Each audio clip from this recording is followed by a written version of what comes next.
হাসরের মাঠে যেতে হবে কি হবে না? সেখানে আল্লাহ রাব্বুল আলামিন বিচার করবেন কি করবেন না? এই দুনিয়ার ভিতরে আমরা যে যেমনি চলি না কেন, কাল কিয়ামতের ময়দানে সব আমাদের সামনে স্পষ্ট হয়ে যাবে। যার যার আমলনামা তার হাতে দিয়ে দেওয়া, আপনি কি করেছেন কি করেন নাই সব আপনি নিজেই দেখতে পারবেন। এরপরেও বান্দা বলবে, আল্লাহ এটা কি, এটা তো আমি করি নাই।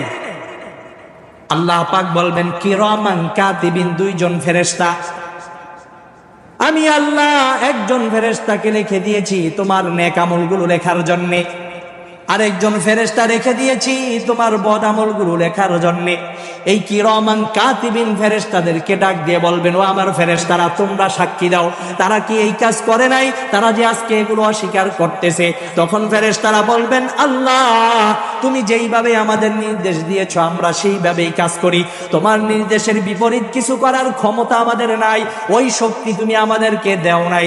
ও গো আল্লাহ, তোমার এই বান্দা বান্দিরা যা অস্বীকার করতেছে, মুখের চামড়া দিয়ে অস্বীকার করতেছে, আজকে তুমি যদি তাদের জবানটাকে বন্ধ করে দাও, তাদের হাত সাক্ষ্য দিবে, তাদের পা সাক্ষ্য দিবে, তাদের অঙ্গ প্রত্যঙ্গ সাক্ষ্য দিবে যে তারা এই কাজগুলো করেছে, ঠিক না বেটি?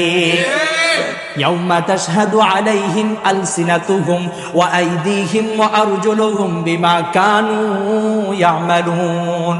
সূরাতুন নূরের ভিতরে আল্লাহ পাক বলেন, কাল কিয়ামতের ময়দানে আমাদের হাত সাক্ষ্য দিবে, আমাদের পা সাক্ষ্য দিবে, আমাদের অঙ্গ প্রত্যঙ্গ সাক্ষ্য দিবে। হাত সাক্ষ্য দিয়ে বলবে, ও আল্লাহ আমার দ্বারা সেই অন্যায় কাজগুলো করেছে। পা সাক্ষী দিয়ে বলবে, আমার দ্বারা সে অমুক জায়গার মধ্যে ওই গুনার কাজ করার জন্য গিয়েছে। আমার অঙ্গ প্রত্যঙ্গ সাক্ষ্য দিবে, আল্লাহ আমার এই অঙ্গ দিয়ে সে এই অন্যায় কাজটুকু করেছে, ঠিক না বেটি?